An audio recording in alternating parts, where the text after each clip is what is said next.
David, bonjour. Bonjour Vincent. Alors félicitations pour la très belle performance que vous avez réalisée avec Sextant Bond Picking, un fonds obligataire, mais un fonds qui a réussi à tirer son épingle du jeu dans un marché plutôt adverse. Alors, je vais donner les chiffres, ils sont parlants.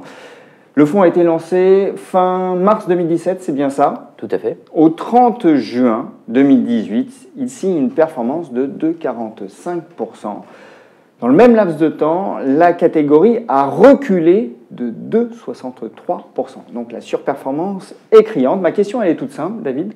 Comment fait-on dans un marché, encore une fois, qui est plutôt adverse, avec des taux très bas, pour surperformer de la sorte? Deux raisons, Vincent. La première, c'est que dans un marché où on a à la fois des taux, mais aussi des marges de crédit, ce qu'on appelle les spreads, qui sont au plus bas historique, on est prudent. On est prudent avec une sensibilité faible sur la partie investie et on est prudent en conservant un important volet trésorerie. Donc on n'investit pas pour investir? Absolument, on reste discipliné.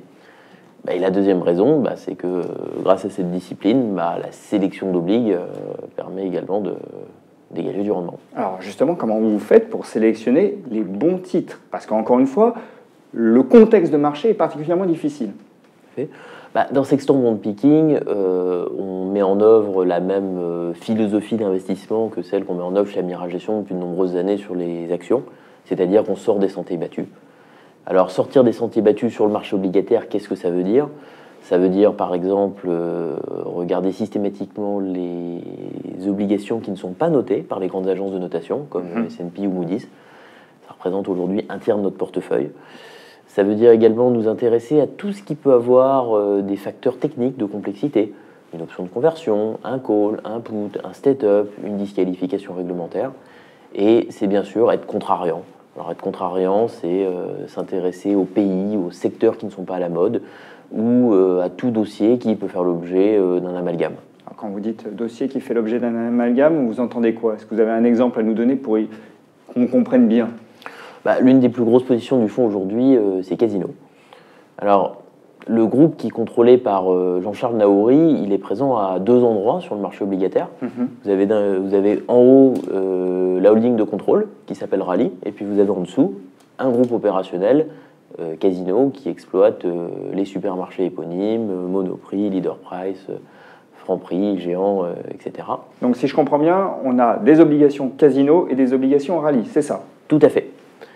Or, sur Rally, aujourd'hui, il y a un problème de crédit, puisque si Rally était liquidé en vendant tous ces titres Casino à la valeur boursière d'aujourd'hui, les actifs ne suffiraient pas à couvrir la dette de Rally.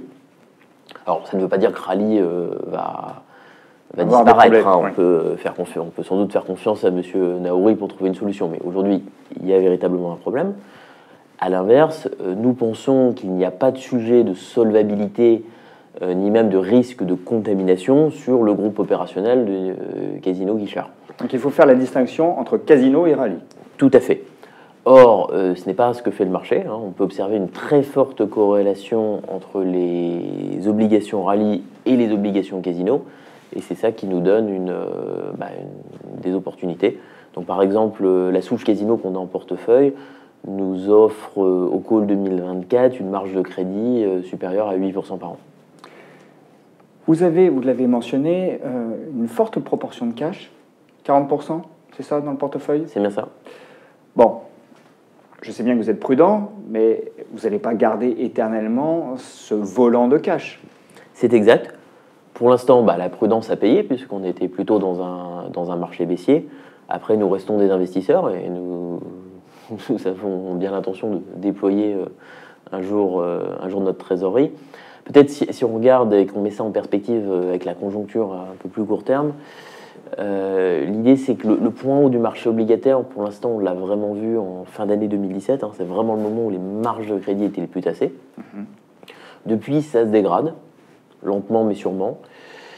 On voit même aussi des deals en primaire qui échouent, donc ça va plutôt dans le bon sens. Néanmoins, le petit sujet qu'on a aujourd'hui, c'est que la dégradation, elle est modérée et surtout elle est relativement uniforme. Donc c'est pas encore en mesure de fournir énormément de bonnes idées d'investissement. Donc pour déployer le reste de la trésorerie, finalement on attend deux choses qui peuvent arriver. La première, c'est soit que les spreads en général continuent à se normaliser un peu plus, soit qu'il y ait une défiance qui revienne sur un pays, un secteur ou un segment en particulier. Bon, le marché, en gros, ne vous permet pas aujourd'hui d'être suffisamment discriminant pour que vous investissiez. C'est bien ça? Pas encore. Pas encore. Non, bien sûr. Donc vous êtes dans une position d'affût. On va dire qu'on est on est un peu au milieu du chemin, donc on est en position d'attente. Néanmoins, c'est une attente qui est relativement confortable, puisque, y compris la trésorerie, le rendement sur l'ensemble du fonds ressort à 2,9%, ce qui est convenable pour de l'attentisme.